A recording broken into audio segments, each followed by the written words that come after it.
Well, welcome everyone. We are really excited to see all of you on this call. My name is Zim, and I am one of the co-chairs of 100 Women Who Care in Rhode Island.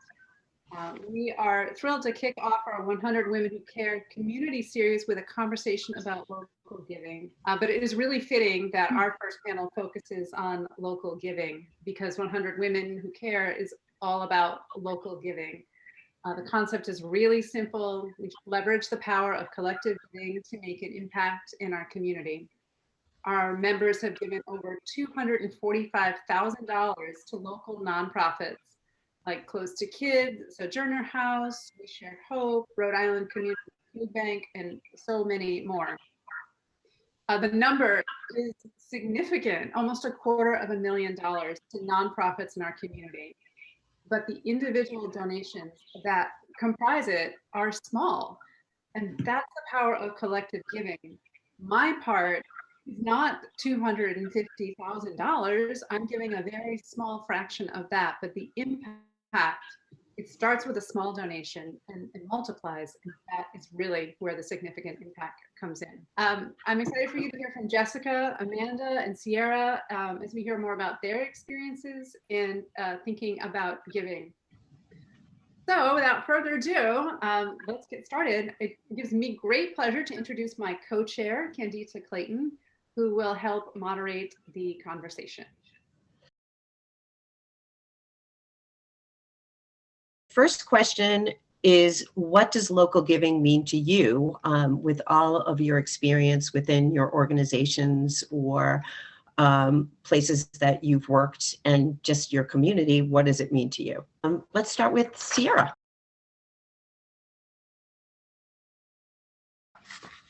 Thanks so much, Candida. So I'm Sierra Barter. It's a little bit of my background. I just joined 100 Women as on the steering committee. Well, as of this summer, I think time has escaped me. But I'm very excited to be part of the organization, and I have a few different roles. I'm currently the social media manager at AAA Northeast.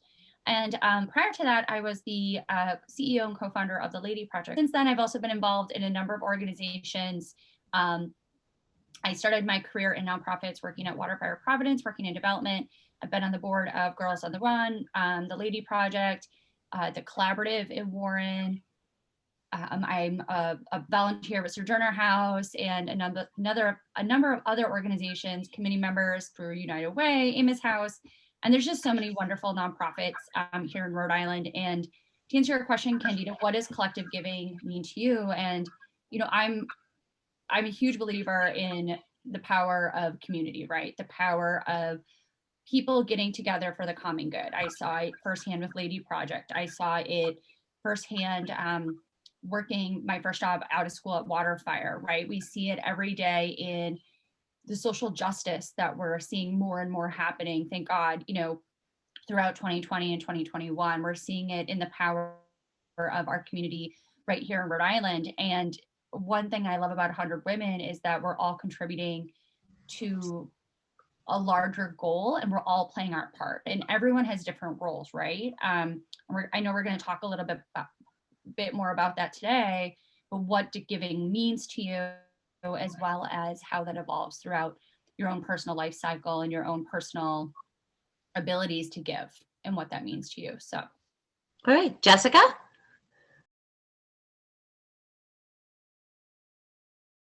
Hi, everybody. I am also just super excited to be here with you all tonight. I am for anything that is inspired by Leslie Knope. So Galentine's is one of my favorite holidays. I try to emulate Leslie Knope in just about every area of my life.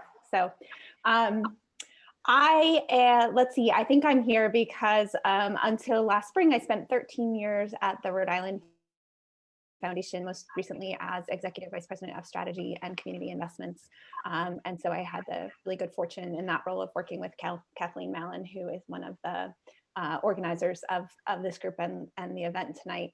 So my background is largely in philanthropy, impact investing, nonprofit work broadly. And before coming to the foundation, I really focused in on housing, affordable housing, community development and homelessness. So my whole career has been in this sector. And for the past 8 months or so, I've been doing some consulting work, largely with organizations that fit into that community development, equity, community wealth building space.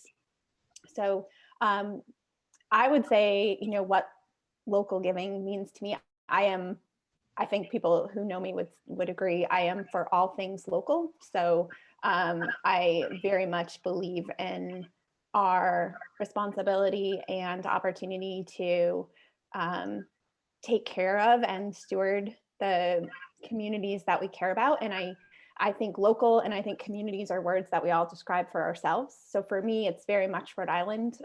It's just, you know, the state is I identify as a Rhode Islander, and that is where I put the majority of my efforts, whether it's financial giving, giving my time, energy, you know, things I try to stay on top of.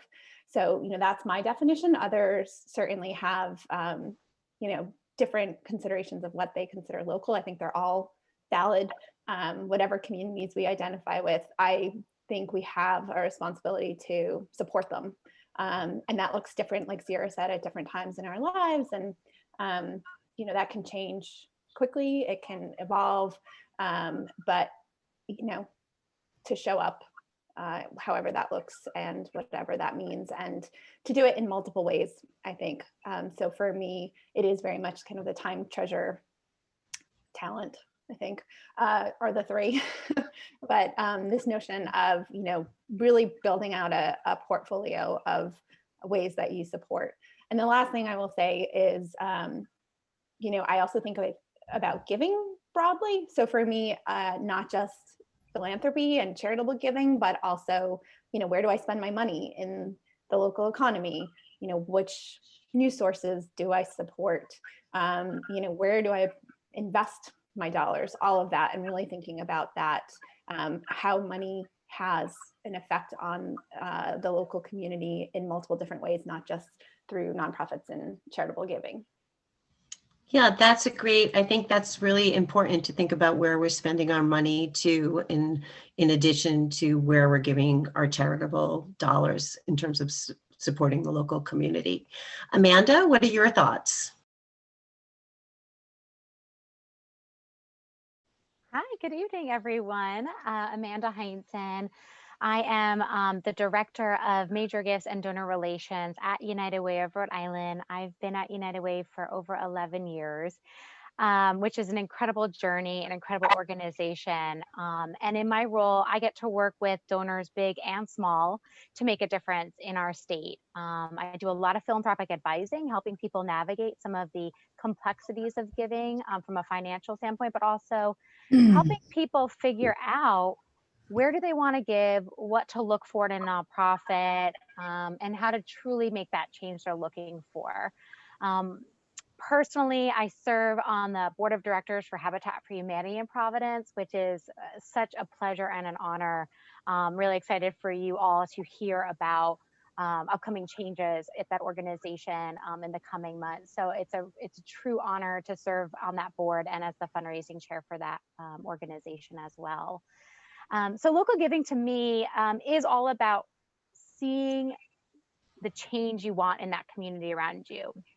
Similar to what Jessica said, you define community as it fits your life. I know a lot of people's communities extend beyond the state of Rhode Island. They extend into other countries. And so however you define community, you want to see a change in that community. And giving to that community so that you see that change is to me the most important part and the most exciting thing about giving to the community. And giving local, listen, I keep saying that Rhode Island is where it's at. I'm a transplant. Well, technically, Sierra knows I don't actually live in Rhode Island anymore. Breaking news, I live across the border of Massachusetts. I know, but my heart's always in Rhode Island. And I just think that Rhode Island has the chance to do anything and be the leader in anything. And philanthropy is, we're missing the mark. And so we have a chance to lead this nation in what it means to give, and truly move the needle on our community problem. So it's exciting to still be part of that great work. Thank you. So I would say, I think it's good to reflect on how your personal giving has evolved over the years. Like, I know for myself that when I was much younger, I gave my time when I didn't have money to give. Have you seen a big shift in your own personal giving, from giving time to giving money, or what does that look like for you? You can start, Amanda. Sure. Yeah. I mean, I want everyone to kind of pause and think about when they were a kid, what was instilled in you? Most likely, I mean, there's a lot of things instilled in you, but volunteerism is highly present in our lives as kids. I know that volunteerism was at the forefront of my success in school, and I went to a public school. It was at the forefront of my involvement in my church. I went to a Catholic church. And it was part of my social activities. I was a Girl Scout, and everybody taught me to volunteer. But when I actually pause and I think about giving, nobody taught me how to give. You think about it, yeah, I was taught how to sell Girl Scout cookies and wash a car and sell Christmas wrapping paper, but that's sales. That's not giving. I wasn't giving my own money. I was getting other people to give me money, which is what I still currently do. But I think that it's really interesting. I made a shift in my giving when I thought about it when I was in high school. And in the Catholic Church, you go through a process to be confirmed and become an adult in the church. And don't get me wrong, I'm still not a super religious person, but it was a transformational experience for me, because in collective giving, again, when I thought about it, probably had its roots in a faith-based way, in that every Sunday at church, they pass around a basket and everybody puts in a little bit of cash that they can to support the services of the church. And so being involved with my church, going through confirmation, I realized that I needed to give. I needed to give because I could see firsthand the services of my church, the elder services, the community soup kitchen, even the family homeless shelter that they ran in town. And so I realized the value of giving my unrestricted dollars to the church to fulfill that mission. I realized that they can't fulfill that mission without that cash. So that was probably the first time I really intentionally started giving my own money. That's great. That's a great example. I hadn't actually really thought about faith-based giving in the way of collective giving in the way that I think of it. So that's a really good point. Sierra? So I grew up in Wisconsin, and you can hear it when I say Wisconsin. And I honestly can't think of a single time I volunteered as a kid, which, when you were saying that, Amanda, I was like, I don't think we ever did. And I'm like, one, why didn't we do that? And maybe I just missed that day at school or something. But for me, it was really getting involved after school, after college, I would say. And being a Rhode Island transplant like Amanda, I really want to get involved in my community. And I remember too, the first board I had joined was Girls on the Run. And I'm a very mission driven person, right? My main priorities are women and girls and animals. I'm a big dog lover. You probably saw my dog earlier. Those are really my two areas, right? Everything else is also very important, but that's really where I try to put most of the money I can give and the time that I give to organizations. And it has to be something I'm passionate about. But I was on that board, and they had a stretch gift program, which I thought was really interesting. I was 23, making $0 a year, think about when you're in your early 20s. And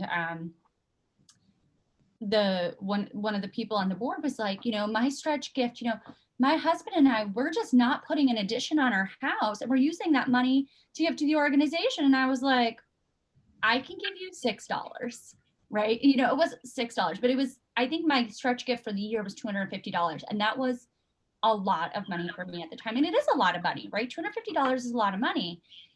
But for me, I was giving back as a social media professional, right? I helped run their social media accounts, and I helped, connect them with other young professionals who were able to give their time. And I think that it's so important to find that niche and let it grow, and find the groups that you're passionate about, right? I remember like during that time, I was asked to be on another board of an arts group that it was the Wilbury Group, which is an amazing organization, but I just like wasn't feeling it. I was, the executive director, Josh, is wonderful. The organization is great, but I'm like, I'm not feeling that tug. Like I will support you, but to participate in a nonprofit, whether it's at a board level, a volunteer level, or a sustainer level, you really have to find the groups that you're passionate about. And what's wonderful is that there's nonprofits, there are groups out there that for everybody, right? And there are so many people who are really passionate about theater, which is great. It's not really me, which is fine, because there's also people who don't like animals. I don't understand those people, but they're out there, right? So I would say too, making sure that you find groups and you find these groups that are doing the work, and find those people, right? Find your people. And also to be able to sort of shift the time, because as you become, more ensconced in your career as as somebody who went from their 20s to their 30s and beyond, just finding the time to give to the organization that's most meaningful to you, or money. And if it can't be time and it has to be money, whatever that amount looks like. Jessica, what are your thoughts? Yeah, I don't think I've been nearly as thoughtful as Sierra and Amanda. Definitely not earlier in my life. I really sort of gave to who asked, I think, or whatever I was encountering in that moment, or at that time in my life. And I hate to say it, but I don't think I was very thoughtful about it. I think it was probably about 10 years ago, where I sort of went through my first midlife crisis, where a lot of things changed in my life. And that was, I think, the point at which I started to even put some thought into it. And, at that point, I think I became a lot more, I like to say strategic. It could be more choosy about what I was both giving my time and money to, and where I was putting my energy. And, I started to think about it more as a deliberate set of activities that complemented each other, instead of sort of one-off or just sort of single transactional things, which I definitely still do in terms of giving, every year, all the time. I still have those, but as Sierra was saying, I have some relationships that I really try to grow or persist over time. I have things where, I may have started off as a volunteer and shifted into more of a donor, or vice versa. And really trying to see the connections between things. So one thing, leading into another. And I think what I'm going for is just a sense of consistency, so that, feeling like with what I have available to me, I'm kind of maximizing what I can do with it. I'm doing it in a way that feels, respectful to the community. And it makes sense. It makes sense with my values. I can explain it. I can feel good about it. But really that, I think, came much later to me than to others. And I will also say that I feel like COVID actually really shifted some of my thinking about my giving. I listened to a podcast, and I can't tell you who it was with, I forget. But a woman made a really great point about how as soon as COVID hit, she sort of shifted her giving into different buckets. Like there's just immediate relief. There are long-term systemic things that she really, upped her giving into. And then there were things like the person who cleaned her house, and meal delivery, and other ways, and so that was how she chose to allocate her financial allocations at that time. And that really struck me, and it shifted how I started to think about where I was putting dollars, and based on what I thought the world needed right then. Well, that's a really good point, because I think the pandemic has shifted a way a lot of us think about our giving. And even within the 100 Women organization, we suddenly became aware of organizations that really needed our support, and we got behind that and let our membership vote on and become aware of new organizations that we hadn't been aware of that needed our money right away. So that was really powerful. And I think that's probably shifted a way a lot of us are thinking about our giving. Amanda, could you tell us, I think the 401 Gives program from United Way is a really powerful collective giving initiative. Can you tell us more about that? Yeah, absolutely. So for those of you who don't know about 401 Gives Day, you're lucky because here I am to tell you more about it. So 401 Gives Day is Rhode Island's statewide day of giving. Just like Giving Tuesday, the Tuesday after Thanksgiving, this is Rhode Island's time to shine. This effort was done on a very grassroots level for a couple of years, and we at United Way saw the need for this. Only 2.2% of Rhode Islanders say they give to a charity. 2.2%. That's unacceptable. And I also think a little lowball, but unacceptable nonetheless. And so we have in our new strategic plan, our goal is to help increase just general giving in Rhode Island. We want to increase it by 50% to 3.2%. I think that's what it was. And so, we decided a couple of years ago to really invest in the statewide giving day. So it is United Way is powering it behind the scenes. We're doing our own fundraising to make it happen. But it is not a United Way effort. We just need to make sure that nonprofits know that this is an opportunity for them to raise funds, a way to lift up our nonprofits, lift up our philanthropic community. So last year, April 1st, 2020 was the first big launch. You might recall we were in the pandemic pretty early on. And believe it or not, 360 nonprofits participated and over $1.3 million were donated. And so that's collective giving. That is not about big gifts. That is really, really about all the small gifts. And so, this is very much, you're all familiar with crowdfunding, right? You kind of have a page set up, you have a thermometer, you have a goal, and you ask your friends, associates to give to reach that goal. These 360 nonprofits put in the effort to set up their own pages on that day. They put in the effort to reach out to their networks, their volunteers, their supporters, their clients to donate little gifts, and they all added up to $1.3 million. Our nonprofits needed that more than you even know in April. We had nonprofits saying this not only helped them pay their bills that month because all other giving stopped, but it helped inspire them to keep doing their mission day in, day out as they were fighting the pandemic and the effects of the shutdown. So it's an incredible day. Visit 401gives.org. If you are involved with a nonprofit, have them sign up. It is a nominal fee. There are cash prizes to win, among other things, for nonprofits who really partner. I've signed Habitat up, so you better be signing up your best friends. But it's really just a great way to come together as a state and let's move the needle on philanthropy and move us up. I think I saw a question in the chat about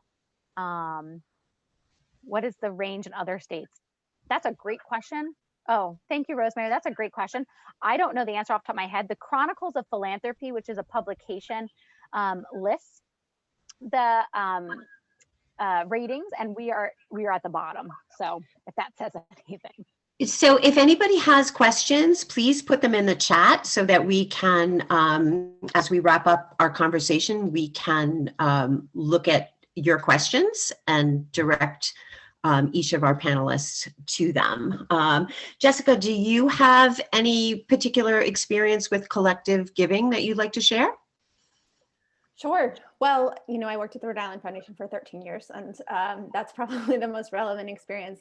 The Rhode Island Foundation is a community foundation, and like United Way's, community foundations are really the epitome of collective giving. I mean, they were created to be that community chest where people could pool their money And those funds would be used to respond to whatever the issues of the day were in that community. So what I love, there's a lot of things I love about that community chest or community foundation or United Way model. And one of them really is that notion of accessibility. So, you know, they were created at a time where people who were giving were really wealthy people who could afford to set up these private foundations and then run them. And, you know, sort of average people who had something to give back, but didn't have, you know, that level of wealth, you know, didn't necessarily have the ability to contribute financially and benefit in the same ways. And so these organizations were set up to pool the funds and make sure that they were going to the best use of the community. So that's one model. There's a lot of different models. When I was in college, I was part of a group that, you know, we didn't call ourselves a giving circle, but I think that's essentially what we did. The emphasis was more on volunteerism than it was on financial giving, but that was an element as well. And so that was my first experience, I think, with the concept. And then a couple of years back at the foundation, we tried, we seeded, I think maybe about 5 giving circles. So, you know, really seeing this concept spreading, you know, it's an old concept, but seeing it get, I think, new life in different places, and really wanting to build the culture of giving and philanthropy for all the reasons Amanda said. We matched, you know, contributions into giving circles, I think up to $5,000, and provided some support to the group leaders around how do you get a group together? What kind of things do you do with the group? How do you make decisions? How might you help people think about, you know, their philanthropy, those sorts of things. And that was a really fun project to work on, because we had, like I said, I think it was 5 and very different groups, very different causes that they wanted to support. I don't think there was an animal group, Sierra, but I'm sure they are out there. And yeah, so that was a lot of fun as well. Great, thank you. So Sierra, you are our latest steering committee member at 100 Women. So what attracted you to our group besides me like luring you in and nagging you to be a part? But what is it about our group that you have decided to give your time and energy to? Yeah, and I'm so glad you reached out, Candida. Candida and I actually had lunch like the week before COVID. She was like, we went to Garden Grill, it was lovely, no mask, lots of people, right?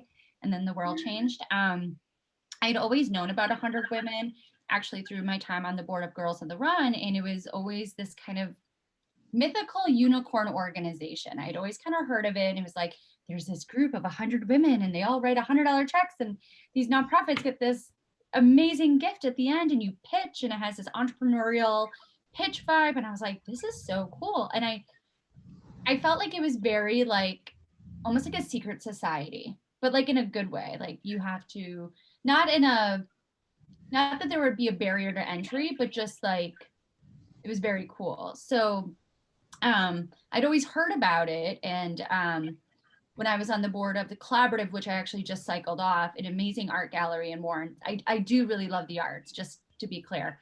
But we had talked about it and we're like, oh, you know, do we know anyone? And then I have actually nominated them. That is a wonderful perk of being part of 100 Women, is that you get to nominate your favorite organizations. But what did lure me in, not only the fabulous steering committee members, was the fact that you could make your gift, whether it's $25 each quarterly meeting, $50, $100, whatever fits your level, right? You are participating in something larger than yourself, right? And I loved almost, it's like the democracy of giving, where everyone has a say, everyone has an equal vote, and that there are 3 nonprofits and we all vote on the one that gets the pot, essentially. And it's not to say those other nonprofits aren't deserving, not at all, but I do think that there is a process. And like Jessica said, you are voting with your dollar. And for my first meeting, the nonprofit that was honored was Sojourner House, and Sojourner House is an incredible organization. I've been lucky to work with them for a number of years, and they do so much. And especially when the pandemic hit, there were so many people, so many women are out of the workforce. It's that's a whole other thing. And they just do really incredible work, particularly with women and girls and survivors of abuse and victims of abuse. So I was just really moved by that, and the breadth of organizations that 100 Women support. You know, we know the big players in Rhode Island, right? It's United Way, it's Crossroads, it's the Rhode Island Foundation, it's the Food Bank, all amazing organizations. And from running a nonprofit volunteer organization for 6 years, I know the feeling, and some of my former board members are on this call, where you're like, we got no money, right? And a $10,000 gift, while that might not be, you know, headline making for, you know, Crossroads, you know, which is another incredible organization, it is groundbreaking and headline making for so many nonprofits in our community. So I just really love that, whatever your level of giving is, and that as a group, we're collectively helping these nonprofits. And I think Zimmer Candida said to me that there was an organization, it was the East Bay Community Action, I believe. They were like, we have $100 in our bank account. Like, they would have had to shut their doors if this donation didn't come through. And that's really powerful. And over $250,000 with zero overhead. And overhead is the dirty word in nonprofits, right? But no nonprofit can operate without overhead. You know, I tried to do it. It doesn't work. Like, you need to pay people. And I love that 100 Women does make this impact by all volunteers using the tools that we have, without having to spend a dime on, you know, MailChimp or staffing our office and all the things that cost to run a business, essentially. So that's really what lured me in. And it's, to me, it was such a low ask. You know, it's 4 meetings once a year. You know, I think, you know, when you're used Well, to that is how we try to attract people. we are really excited about the amount that we've been able to give, with also the minimum amount of time that we're asking our members to participate. So that is one of the real positives, and we're so happy to have you. So for our last question, I would just like to ask all of you if you have any tips for sharing how to maximize your giving. You know, if there's any way you've, you know, whether it's a match or, you know, how you like to spread the word about your giving and how to maximize that. Amanda, you can go first. Sure. For my personal giving, I always make sure that where I'm spending my time, I'm putting my dollars there. And so if you see me advocating on behalf of a group, a nonprofit, volunteering with them, I already told you I serve on the board for Habitat. I've served on committees for Dorcas International. I listen to NPR. I give to all of them. So I think it's really important. One of the best ways you can maximize your impact is to pair that volunteering or that participation with your dollars. If you ask any nonprofit professional, hands down, they need unrestricted dollars to maximize the impact of what they're trying to achieve. So if you care about kids reading at grade level, like our Women United group does, that's what our collective giving group does at United Way. Our women focus on childhood literacy and moving a terrible stat about childhood literacy in Rhode Island. They care about it. They volunteer their time in libraries, they volunteer their time at after school programs, and they each contribute money to make it happen as well, because unrestricted money allows nonprofits to actually fulfill their missions, which is what you care about most. So that would be my recommendation. Great. Jessica? Yeah, I would just piggyback on that. I think everything Amanda said is right. I tend to think about, I guess, 2 things. One is, you know, what do I have available to give, and where do I think that level will make a difference? And then secondly is, you know, what do organizations need? So I generally think if you have any relationship with the organ, I mean, you know, giving can see, I think there's all kinds of notions of power, and, you know, there's a lot sort of historically with charitable giving. So I think, you know, showing up with a sense of respect and deference to the people on the ground actually doing the work is really important. And so, asking them what they need. I said, 10 years ago, I think is when I really made a shift in my giving. One of the things I did was I stopped giving gifts to my parents for Christmas every year, and instead started to try to think of ways I could give to the community that would be meaningful to my parents. So, one year I bought a bunch of televisions for the Veterans Home in Bristol because my dad is a veteran, and that was something that they needed. The residents didn't have televisions in their room where they were often spending most of their time, so it was like a very concrete thing. At the level I could give, it felt like something that would resonate with them. And over time, that's evolved to a relationship with an organization that works actually with the Johnny Cake Center, which works in the community where my parents live. And I went to the executive director and said, this is what I'd like to do. I want to do it in honor of my parents. You can do whatever you want with it. And she had a very specific thing that she actually was trying to get the organization to move and to set up. And so she was able to use leverage my coming to her and start to move, the organization and the board in that direction, which worked out really great. And so we've kept that relationship, every year since. That's a great idea. It's a great idea to give, for a family member or as a gift for a birthday or for maximizing your giving. Sierra, to wrap it up with our social media maven, is there any way that you can suggest that we use social media to impact, further impact our giving? Absolutely. I think that especially, if you have a sort of a following, I know Jessica's like Twitter famous. If you're able to retweet an organization, share something on 401 Gives, share something on your Instagram story, also sharing that you're giving. I would also say if you're in a position of management, encouraging your team to give. And if you work for a company, I'm fortunate where AAA matches my own gifts up to a certain amount each year and gives me volunteer time off. So I say to my team, schedule your volunteer time off. Here are organizations you can do. Maximize your giving. I send that reminder in December and I say, hey, take 20 minutes, go through your receipts. I think sharing on your social media when you are doing that is really impactful. I would also say I'm a big fan of the Facebook fundraiser. If you are able to give your birthday or another day to a nonprofit, I'm also happy to walk anyone through it if they need assistance.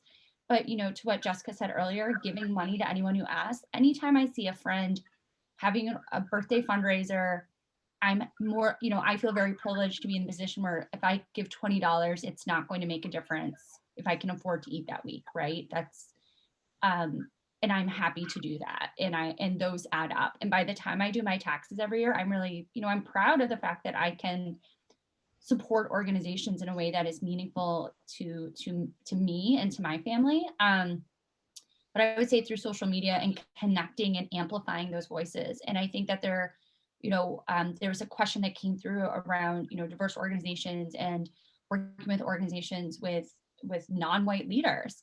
And there's so many organizations doing the work that is so important and so pertinent and so necessary. And that if you can help amplify, if you can help support, if you can look at organizations that are doing the work in these areas and support them however you can, whether it's financially, lending your services as a volunteer or amplifying them on social, the better. And every nonprofit appreciates that shout out. Thank you so much for that. Hi there. First of all, I think, Sierra, you've already addressed this slightly, but for everyone else on the panel, we have a question. During this reawakening of racial injustice, how are you thinking about supporting organizations who are led by people of color versus organizations who may support diverse populations but led by white leaders? Maybe Jessica, you could start that off. Sure. It is such an important question now and always. I can say personally, I've become so much more conscious of it over the past several years. And in 2020, it was really the driving priority for me in my own giving. So, there were a couple of organizations that I've supported consistently over the years, and I maintain that level. And then anything new, extra on top of that, I prioritize organizations that were led by people of color. You know, I personally think it's really about starting with, you know, what you're trying, you know, what that change is you're trying to support and impact in the community, and understanding how organizations are going about doing that work. So it looks different in different organizations depending on their mission, depending on the particular community where they work.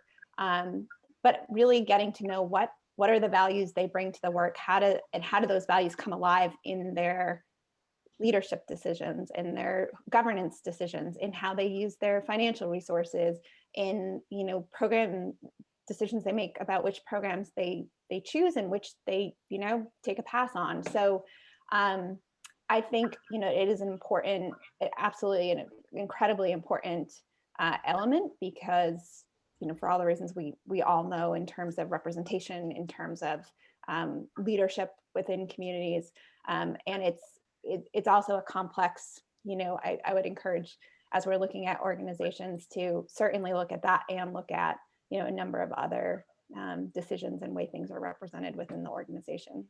Great. Can I address the question as well? You go. All right, perfect. Thank you. It's just such a great question. And from a United Way standpoint, we've always worked in addressing racial disparities, however, not directly. And that was to the detriment of our community, because we know that the issues facing our community disproportionately affect our communities of color. And so we just released our strategic plan in January. And actually, I have it sitting right here. That's where I'm getting all these great stats from, in case you're wondering, and they're not just like in my head. Our strategic plan that you can download from our website, and it's our community plan. It was built by Rhode Islanders. We had 40 community conversations with hundreds of individuals to build this plan. And our new mission is really about racial equity and opportunities for all Rhode Islanders. And so to address the question specifically around supporting organizations that are, you know, led by people of color, we actually now ask specifically on our grant applications the makeup of their senior leadership and their board. It is not because we're going to necessarily fund on that detail, but it is to make aware of who we're funding. To bring it to our nonprofit and community's attention that diversity is extremely important, and that we at United Way are working on ourselves to diversify at our leadership level, and we're going to take the community with us to diversify too. We are also moving towards more trust-based philanthropy, which is really rooted in reducing the amount of reports and requirements as a funder, to really trust in the agency and really look at our, you know, community organizations that are embedded in the Black community, in the Latinx community, in the Asian American community. Let them do what they do. Give them those dollars. Ask for, you know, feedback and reports, but not in a cumbersome way. And so we have a lot of work to do at United Way. We have a lot to do in our nonprofit community, and we hope that you'll all join us and encourage the nonprofits that you're with to look at diversity at the senior level, at the board, and encourage those conversations that are really hard to have. Thank you, Amanda. That was really an amazing answer. So I have a question. We recently posted the article from the New York Times about the change of philanthropy in light of women giving more. Are you seeing a difference? And is that landscape changing for any of you in the way you're seeing philanthropy, women's impact in giving?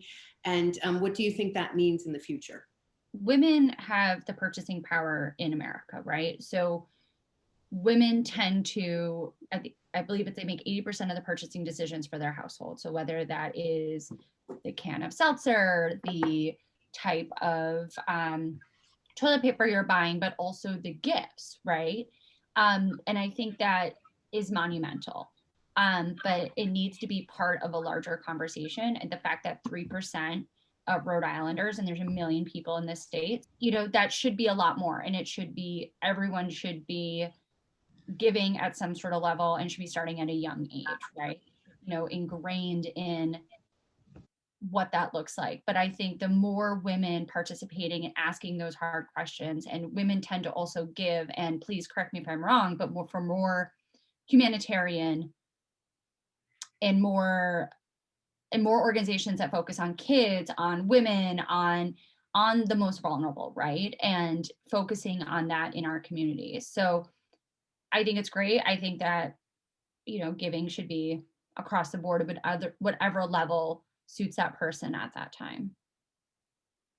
For those people who are interested in giving and developing a habit of giving, but yet it's so overwhelming because there's so many organizations in need.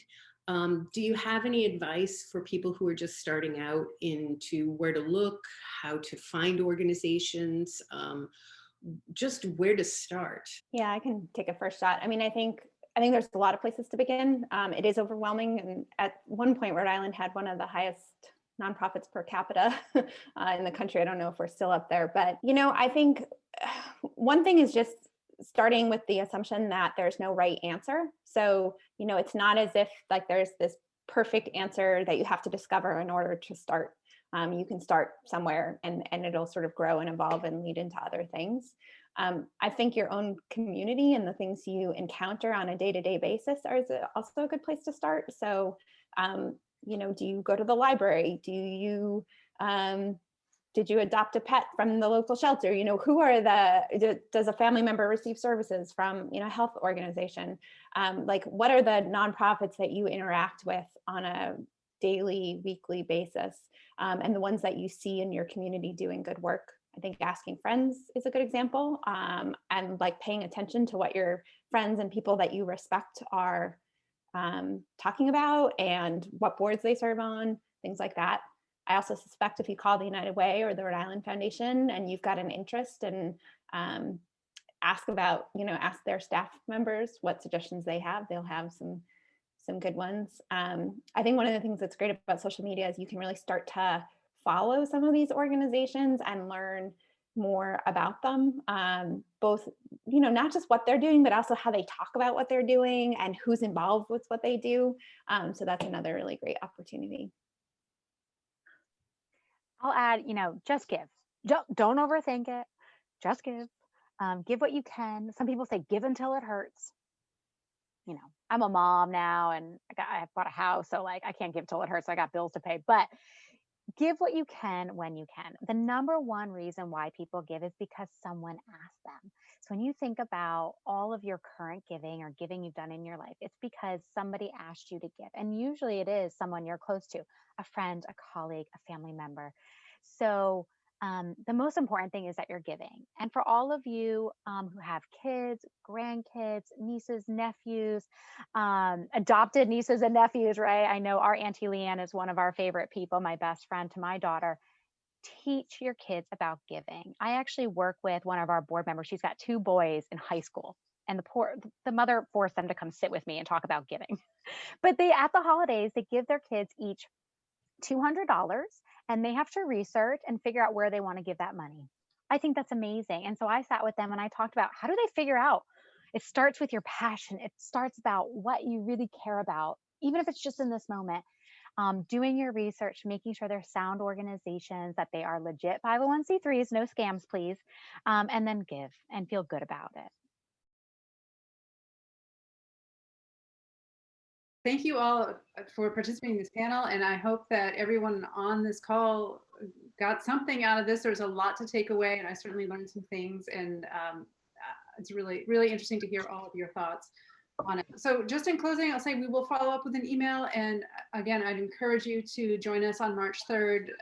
One of the great things about the organization is that you really can nominate any organization that you are passionate about once you have become a member. So that, and then please follow us on social media, because it's a great way to just share what we're doing, and you'll also hear about the nonprofits that we're supporting or that we learned about, which is a great way to get educated on some of the things that are going on in our state. So thanks everyone. I hope you enjoyed as much as I did, and I hope to see some of you, all of you, soon. Appreciate it.